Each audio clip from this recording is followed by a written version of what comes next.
Hey, what's going on, everybody? Welcome to another edition of Virtual Learning with Mr. V. Back at it again today with session number 37. All right, we're getting up there. Today is Friday, June 5th, 2020. Going to start you off with a little bit of music today. So, without further ado, I have Marshmallow featuring Bastille, and the song is Happier.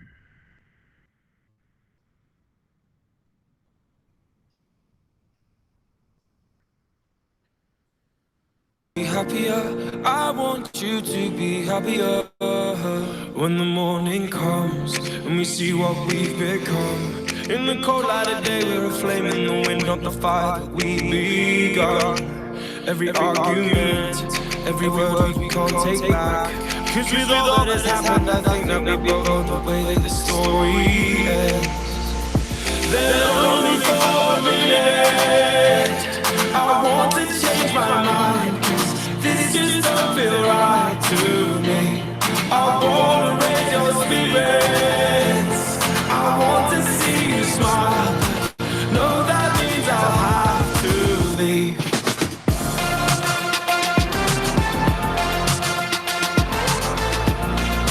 No, that means I'll have to leave. Lately, I've been thinking. I want you to be happier. I want you to be happier. When the evening falls and I'm left there with my thoughts, and the image of you being with someone else, well, it's eating me up inside. But we ran our course, we pretended we're okay. Now if we jump together, at least we can swim far away from the wreck we made. Then only for a minute, I want to change my mind. Cause this just don't feel right to me. I wanna raise your spirits. I want to see you smile. No, that means I'll have to leave.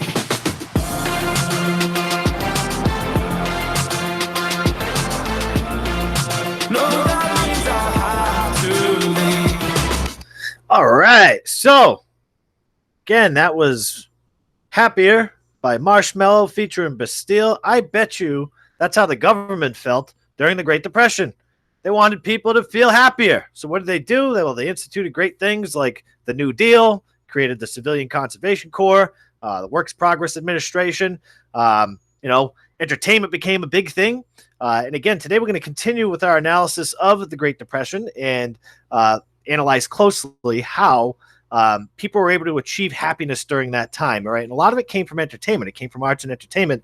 If you joined me yesterday, that was one of the big ideas that I had shared with you all. So before we get going with our lesson, and I get way too far ahead of myself, let's go take a look at the agenda, will we?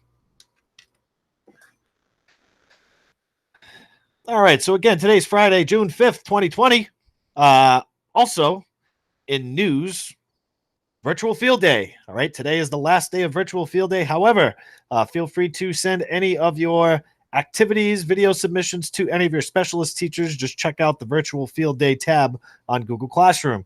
Also, question of the week update. Mr. V made a big mistake yesterday. That's why there's a ton of asterisks around my scoreboard. All right. I had said that 7 Harvard was up 10-7. That was inaccurate. 7 Harvard is currently leading 9-8. All right. Again, you have until Sunday night to respond to this week's question of the week. Mr. V wants to know what kind of ice cream you getting off the ice cream trucks this summer. I know they don't have wrestling bars. That's what I was looking most forward to. I don't know about any of you out there, but I didn't see it on the chart. Work period today will be day number 19. We'll review the Prezi for an overview of the Great Depression by Jessica McBirney. Miss Reynolds put this excellent resource together with a few videos. So we're going to take a look at those videos as well as go right through the Prezi. Then we'll get into rereading the article using the guided reading questions. Lastly, we'll review the assessment questions for an overview of the Great Depression. On Monday, we're down to our final text of the year, which is a short poem by the author Nikki Grimes, and it's called Truth. All right, we'll be taking a look at that on Monday and Tuesday of next week. And then next Wednesday will be time for us to work on our Phase 3 Unit 2 essay. So let's take it back on over and let's get started with our lesson, shall we? Grab my cord here, plug in all my electronics. All right. So I'm here. Welcome. I hope all of you saw that because now that I'm realizing it, I was sharing the tab during that entire time, so you probably didn't even catch any of the agenda.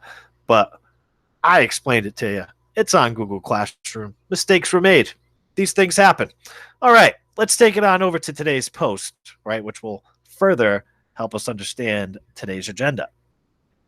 So again, just a reminder, all of your Phase 3 Unit 2 readings are due by Wednesday. Okay, you have until Tuesday night at 11:59 p.m. That is Tuesday, June 9th. All right, today is June 5th, 2020. We're working on day number 19. So first, let me begin with good morning, everyone. Today, we will continue with day number 19 of our Phase 3 Unit 2 work. For today's assignment, you should review the Prezi for an overview of the Great Depression and reread an overview of the Great Depression by Jessica McBirney. Additionally, you should respond to the assessment questions for this text on commonlit.org. Make sure to log in with Google. Today's video lesson, again, we're going to review the Prezi for an overview of the Great Depression. Additionally, we will reread and annotate the article before completing the guided reading questions. Lastly, we will review the assessment questions for this text. Have a great weekend, everyone. Mr. V. And again, don't forget to participate in this week's 2 Truths, 1 Lie contest. However, those entries have already passed, or it is beyond 12 o'clock at this point. However, you still have time to respond to this week's question of the week. And again, 7 Harvard has a slight lead with 9 engagements to 7 Yale's 8 engagements. So 7 Yale, you're only 1 engagement behind. So let's get those numbers up. Let's try to reclaim that title. Looking at today's attachments, you have a copy of the article, an overview of the Great Depression. You have a link to my website here, which again has tons of excellent resources. Again, all of my videos are posted on my website, so please feel free to check it out. Also available on my YouTube channel. You also have a link to Common Lit where you can answer the assessment questions for today or follow along with our guided reading. And lastly, you have a link to the Prezi that was created by Mrs. Reynolds. Now, Mrs. Reynolds put this excellent Prezi together, and believe it or not, it's our first task of the day. So we're going to get right down to it, all right? So I will read where there is text. There's a few videos that are embedded in here, and I'm just going to let the narrators of those videos do their thing and explain in their own way, because I already explained my understanding of the Great Depression based on the article yesterday. Maybe it will help you to hear it from somebody else. And I think you'll be incredibly surprised by the age of one of our experts on the stock market. Okay, let's get down to it. So first, we're going to look at the Great Depression and the causes of the Great Depression. So it says, what caused the Great Depression? 1929, the prices of stock kept going up. Prices were much higher than the actual values of companies. People started selling their stock while the prices were high, and this caused everyone to panic and sell all of their stock. October 29th, 1929, the stock market crashed. The whole stock market lost over $14 billion. Let's get more into the stock market.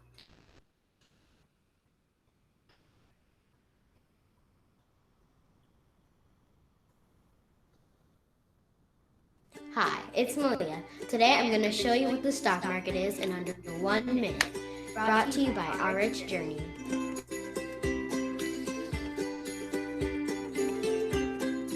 A stock market is where people buy and sell stocks and bonds.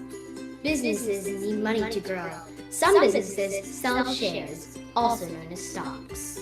Stocks are units of ownership in a company. A person who buys stocks in a company is called a shareholder. Shareholders own part of a company. The price of a single stock can be from under $10 to more than $300,000. The prices of shares constantly go up and down. When shareholders invest in the stock market, they hope they can buy the stock at a lower price and then sell it at a higher price. People who hold on to stocks longer than most, to about 15 years or more, are more likely to succeed in stock markets. So that's it. That's the end of my 1 minute video about stocks. If you want to see more of these 1 minute videos, don't forget to like, subscribe, and join the journey.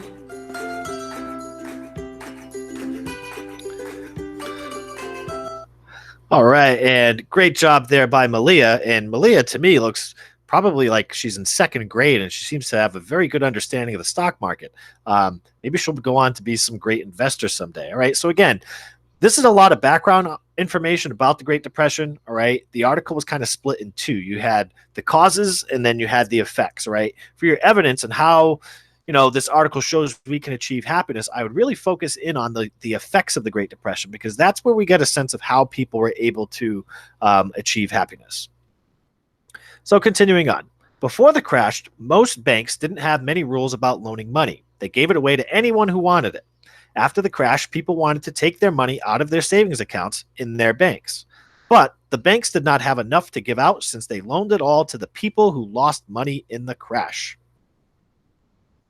So we've gone over stock markets, the stock market crash, bank failures, and lastly, we're going to get to the Dust Bowl, which caused the Great Depression. There was a massive drought in the Midwest, and farmers could not grow food. All right, the Midwest, again, the Great Plains, states of Oklahoma, Iowa, Nebraska, etc. The drought caused huge clouds of dirt to blow in the air, and it went into the farmers' houses and their lungs. Many left their farms and moved west, even though there were no jobs because of the Great Depression. All right, next we're going to take a look at a video on the Dust Bowl, which Mr. V has a very solid collection of materials in his classroom on the Dust Bowl. And if you've ever liked to read more about the Dust Bowl and how it occurred or anything like that, please let me know, because I have a ton of books in my library that I could share with you, and you could learn a bit more about the Dust Bowl and what caused it and what some of the effects were of the Dust Bowl. So let's take a look at the video.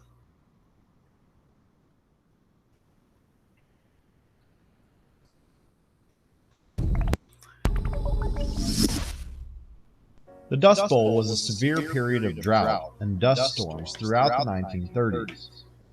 Why did the Dust Bowl happen? How severe was the damage? The earliest explorers to the Great Plains region of North America determined that the area was unsuitable for agriculture.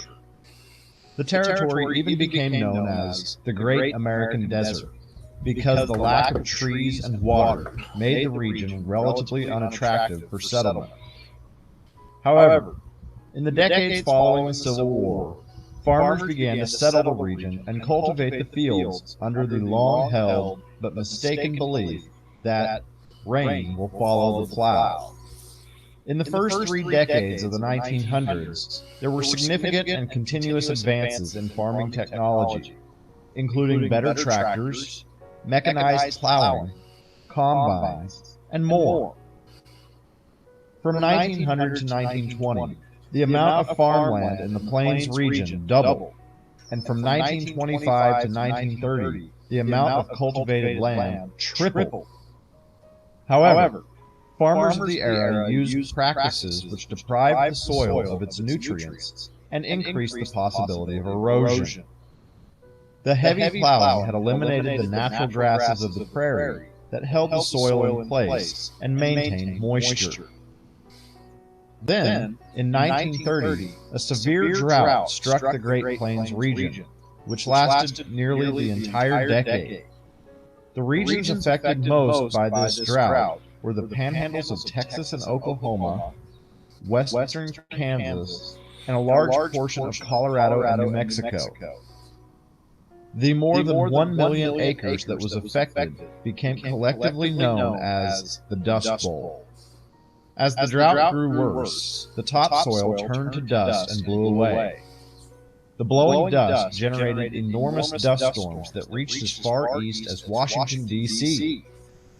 The dust storms became known as black blizzards. During the decade of the 1930s, the Dust Bowl region received anywhere from 15 to 25% less precipitation than normal. For a region that only sees about 20 inches of rain a year, this means that some areas were receiving as little as 15 inches of rain in 1 year. In some years, even less than that. As the decade wore on, and the severity of the Dust Bowl increased, efforts were made to correct the conditions. The Civilian Conservation Corps planted more than 200 million trees from Texas to Canada in an attempt to block the wind and hold the soil in place. Farmers were also instructed in soil conservation techniques such as crop rotation, contour plowing, and terracing. In some cases, the government even paid farmers $1 an acre to practice one of these conservation techniques. By the end of the 1930s, they had succeeded in reducing the amount of blowing dust by 65%. By the time rainfall returned to normal levels, nearly 75% of the topsoil had been blown away in some areas. It would be years before the region recovered completely.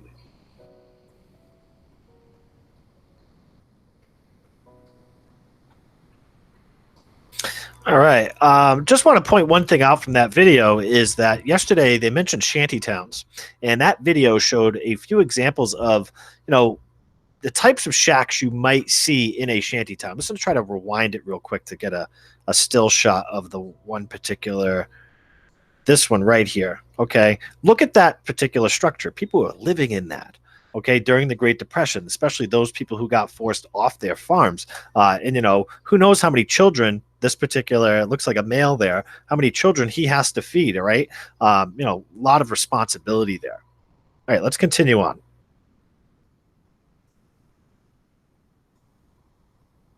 So now we're going to get into the effects of the Great Depression. Okay, the article discusses, some of the results of the Great Depression or the effects. All right, so we're going to take a look at some of the things that changed as a result of the Great Depression.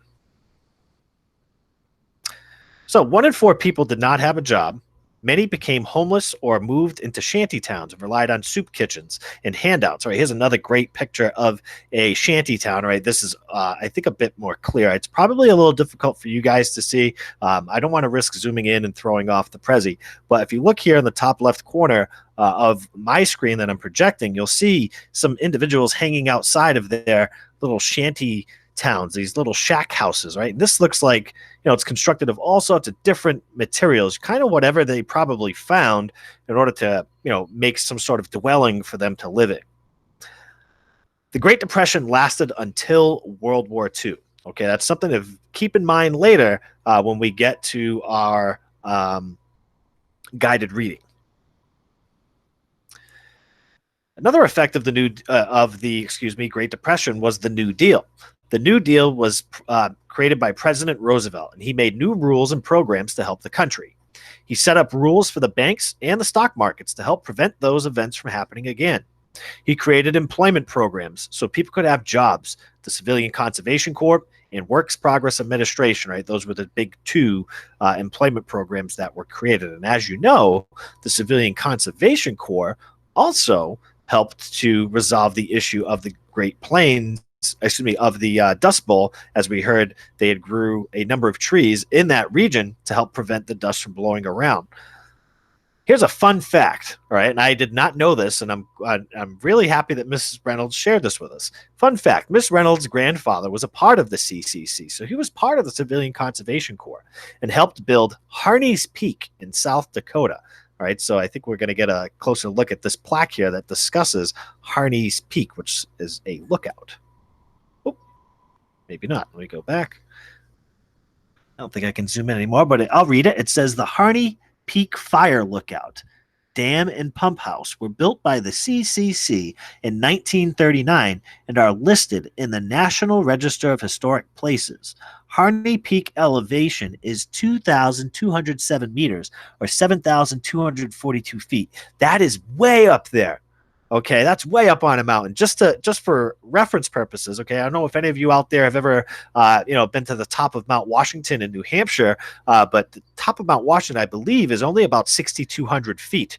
Okay, this is 7,200 feet, all right, and they built things up there. That's just amazing. And of course, if you've been to the top of Mount Washington, you know that they built many things up there. Anywho, the peak is the highest point east of the Rocky Mountains and west of the Pyrenees Mountains of Europe.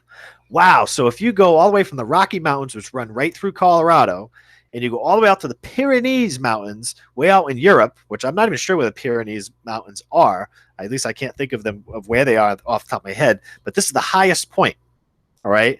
I'm going to make an assumption here and make a guess that I think the second highest point is probably Mount Washington. If you haven't been up there, definitely check it out. Ask your parents. Instead of going to Disney World, go to the top of Mount Washington. Great time.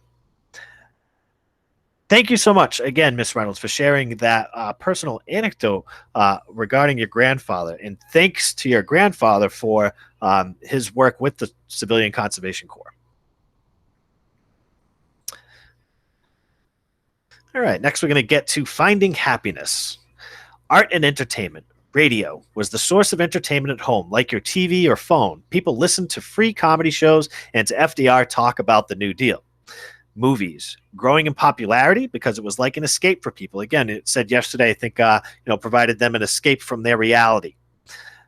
Music. Some music was fun to dance to, while other songs connected with people and the hard times they were going through. And I'd also like to add that in addition to music, there were also new types of dancing that were created, like swing dancing. If you've never seen swing dancing, check it out. It's pretty wild, and it looks pretty fun. I'd like to learn. I'm just not very light on my feet. Maybe I could take some classes. All right, and that concludes our Prezi for today. And again, huge thanks to Mrs. Reynolds for putting this together. Again, an excellent resources to help support all students in grade 7 who are embarking on this work. All right, now we're going to take it over to the article, an overview of the Great Depression. And what we're going to do is we're going to reread it using the guided reading questions, okay? And every time we come across a guided reading question, we're going to stop. We're going to answer the question. An overview of the Great Depression by Jessica McBirney, 2017. From 1929 to 1939, America experienced the Great Depression, the worst economic downturn in its history. In this informational text, Jessica McBirney explores the causes and effects of the Great Depression, as well as how America's economy began to recover. As you read, take notes on the causes and effects of the Great Depression. So take a swig of water. Oh, look at that. Interesting that picture of a shantytown was also included in the article. I didn't even think to point that out yesterday. It's the same picture I was kind of trying to show you on the Prezi. I'll zoom in a little bit. I think you saw it better. Yeah, you probably saw it better on the Prezi. All right, let's get down to the reading. So starting with paragraph 1. On a fateful Tuesday in October 1929, American citizens experienced the beginning of the worst economic disaster in the country's history. The day marked the beginning of the Great Depression, a severe economic crisis that lasted for more than 10 years and hurt millions of people around the country. Why did it happen? The Great Depression had many causes. In fact, economists still debate over all the factors that led to the crisis. The following are some of the most important causes. The stock market. Maybe you have heard your parents or news commentators talk about the stock market. Essentially, it is where people can buy stocks or very small pieces of big companies like Walmart or Facebook. If the company makes money, the stockholder also gets a small profit. Investing in a stock is like taking a gamble because the company could earn a lot of money or it could lose money. In the years before 1929, the stock market was an extremely popular way for everyday people to earn some extra money. Because of this, the prices of stocks kept getting higher and higher. By 1929, many prices were much higher than the actual values of the companies. Some people started getting skeptical. Prices could not keep going up forever. So they started selling their stocks while they were still at high prices. More and more people started catching on until everyone was scrambling to sell their stocks at once. There was no one left to buy all these available stocks, so the prices dropped steeply. All right. This caused what is known as a stock market crash. In just one day, on October 29th, 1929, the whole stock market lost over $14 billion. All right, and I think that brings us to our first guided reading question. And it asks, what happened when many people sold their stocks at one time? The stock market crashed. The stock market improved. Stockholders bought more stocks. The stock market made many people rich. Well, when people sold their stocks at once, what happened was the stock market crashed. All right. And it says that right here. Everybody sold their stocks, right? It discusses that in paragraph 5. And then in paragraph 6, it says this caused what is known as a stock market crash. All right. Let's continue reading on. Bank failures. During the popularity of the stock market, most banks had very few rules about loaning out money. They would loan money to customers so those customers could go use it to buy more stocks. When the stock market lost so much money, suddenly all those customers had no way to pay back their loans. But when people heard about the crash, they started to panic and wanted to pull the money out of their savings accounts just to keep safe. With no money back from all the loans they had given out, the banks did not have enough money supplied to also pay out everything from everyone's savings. The bank failures rippled throughout the nation, causing even more economic problems and panic for average Americans. The Dust Bowl. A record-setting drought hit the middle states, especially Oklahoma, around the same time. The timing could not have been worse. Farmers, who usually remain stable during economic uncertainty because they could at least grow their own food, were suddenly in just as much trouble as the rest of the country. The drought brought hot, dry winds sweeping across the plains, blowing huge clouds of dust across the plains and into many people's houses and lungs. Families could not stay in the area. They packed up and left the Great Plains, heading west to places like California to find work. Unfortunately, other states already had their own unemployment problems. There were not enough jobs for the newcomers. Let's go to question 2. It says, the problems created by the Dust Bowl encouraged many city dwellers to move to the country. Well, I know that's not right because it was the other way around. The people in the country moved to the city. B, caused people to struggle to find work. Well, that seemed true because I know when the country folk went to the city, there were not enough jobs, so they probably had difficulty finding work. Helped banks focus on assisting their customers. Didn't mention anything about banks in this section about the Dust Bowl, at least. Were the result of bank failures. Well, again, it didn't mention anything about the Dust Bowl being caused by banks. So the correct answer here is going to be B, caused people to struggle to find work. And we are correct. Let's continue on. Let's get into some of the effects of the Depression. Grab another swig of water.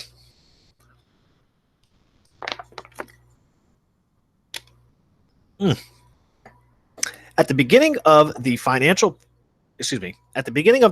problems, few people predicted the crisis would last over a decade. But the problems were more extensive and much deeper than analysts realized at first. One of the most important effects of the Great Depression was unemployment. At its peak in 1933, around 25% of adults were unemployed. This means 1 in 4 adults did not have jobs.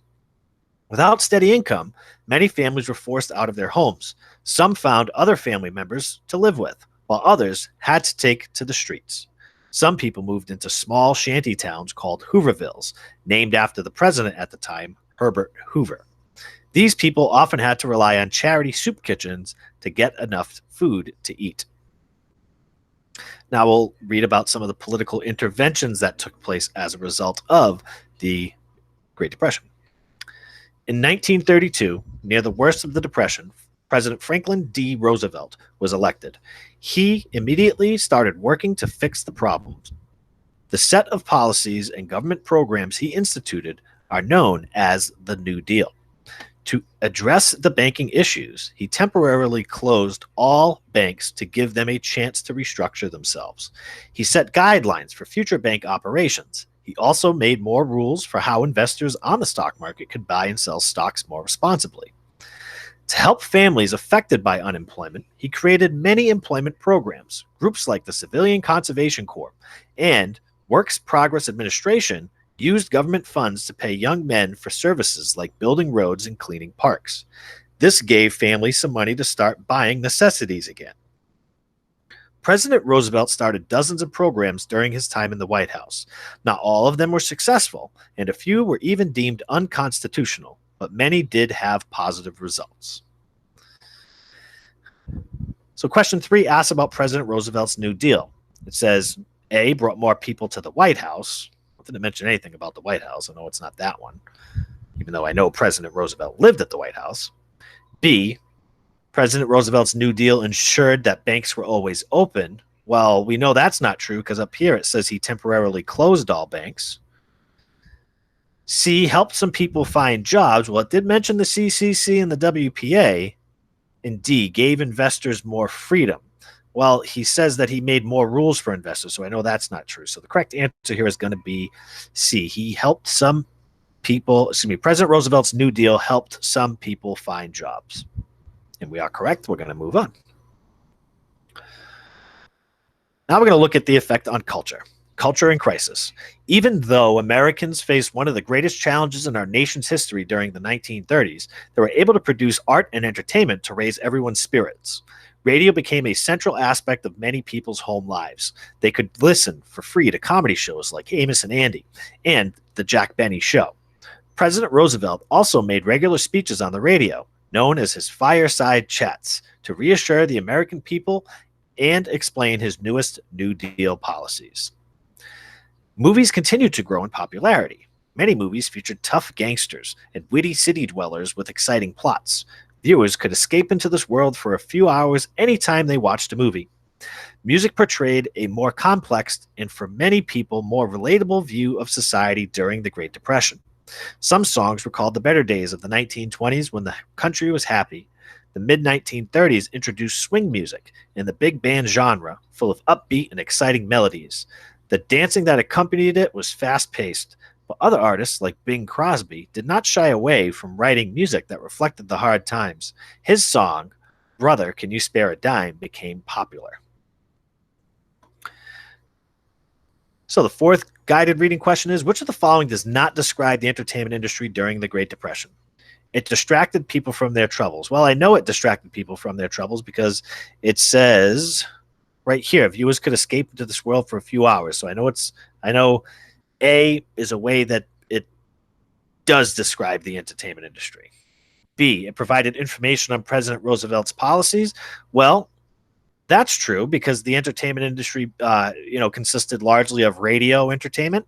And I know that President Roosevelt gave his fireside chats and he explained his newest New Deal policies. So I know B would not be our answer here. C, it provided Americans affordable fun at home. Well, I think that might be mostly true. All right. We don't know what the cost of the radio and movies and that is. So it's probably affordable. I'm assuming that most people probably had access to these things. D, it improved the economy through movie ticket sales. It does mention that people, again, went to movies, but it didn't say anything about the economy improving as a result of that. So the correct answer here is going to be D. Which of the following does not describe the entertainment industry during the Great Depression? D does not describe the entertainment industry during the Great Depression. That's a tough one to say. All right. Last, we're going to get to recovery. Even though the worst of the Great Depression came in 1933, its negative effects and high unemployment continued throughout the 1930s. When the United States entered World War II in 1941, things began to change. The military needed new equipment and supplies, so thousands of new manufacturing jobs opened to support the war effort. This cut down on the still soaring unemployment rates. Living standards still remained relatively low because so many factories built war materials instead of everyday goods for households. Still, Americans began to regain their sense of hope for the future. After the war ended, their hopes were realized as living standards rose and economic prosperity spread across the country. The Great Depression lives on through famous literature like John Steinbeck's novel, The Grapes of Wrath, published in 1939. But the Great Depression's legacy may best be seen in the Social Security Act, which was passed by Congress in 1935. Since then, the government has provided Americans with pensions for the retired, as well as assistance to the unemployed and those with disabilities. All right, last question is, when did the economy first start to improve? At the start of World War II, so when it started. B, when it ended. C, when books were written about it. D, when the Social Security Act was passed. Well, it does mention here, okay, that when the United States entered World War II in 1941, things began to change. The military needed new equipment and supplies, so thousands of new manufacturing jobs opened to support the war effort. So because thousands of jobs were created, and we know the problem with the Great Depression is people didn't have jobs, I would say that the economy first started to improve at the start of World War II. You may be distracted, though, because down here it says that when the war ended, people's hopes were realized, living standards rose, and economic prosperity spread across the country. But while that is true, right, the economic prosperity really soared after World War II. This question asks, when did the economy first start to improve? So the correct answer is going to be A, at the start of World War II. All right, that concludes our reading. Let's preview the assessment questions now, and I'll let you guys go on your way.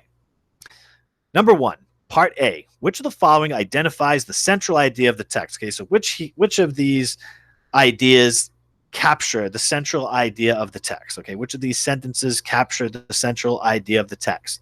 All right, again, when we think central idea, think main idea, what the text is mostly about, what it is we're supposed to understand walking away after reading it.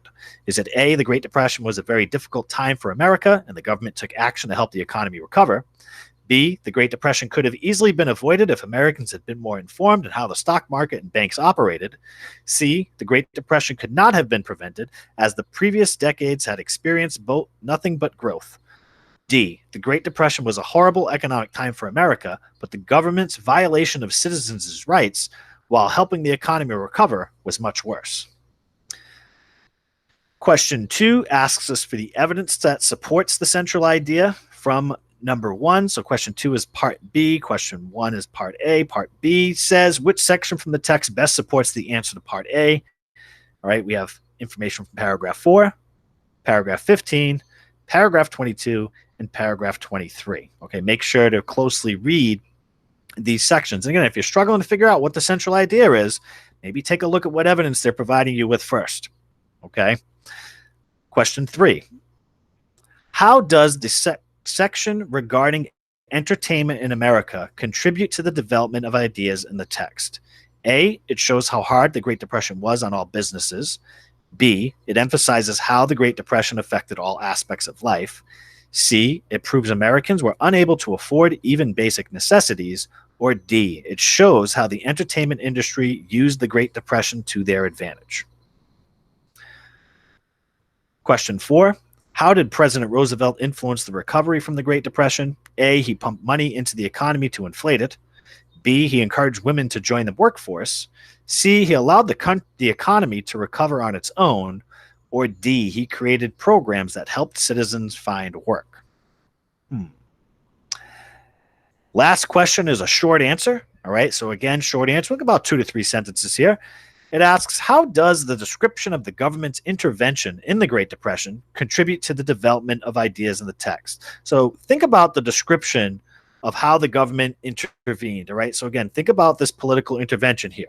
All right, how does this, what happened in this, why did the author include this really? How does this section help us understand the central idea? And again, think back to your response to question 1, which asks you about the central idea. Okay, so how does the description of the government's intervention, so how does the description in this section contribute to the development of ideas in the text? How does it contribute to that central idea, right, that you're going to discover and determine for question number 1? All right. Well, folks, that just about wraps up our lesson for today. I want to thank everybody for joining me. Again, not sure how many of these we really have left, considering the fact that next Wednesday we're starting out with our Phase 3 Unit 2 essay, the final essay of the year. I do want to say again, if you're watching on YouTube, make sure to hit that like button, subscribe to the channel.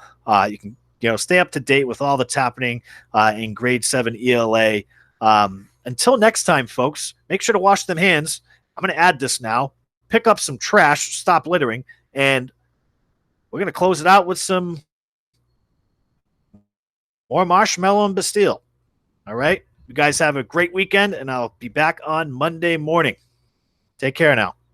I've been thinking, I want you to be happier. I want you to be happier. So I'll go,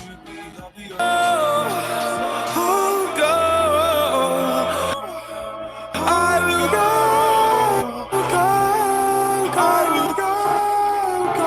so I'll go.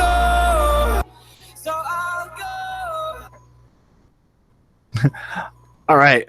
Looks like I botched another outro, folks, but sorry about that. I guess I'll go since the song is at that part where it's saying, so I'll go. So Mr. V is going to go. I'm going to head on out of here. You guys have an outstanding weekend. And like I said, I'll be back on Monday morning. Join me at 11 a.m. on Google Meets for one of my live sessions. I'd love to hear and see you guys out there who have been tuning in. Peace out. pick up your trash and wash your hands. Take it easy now. Bye-bye.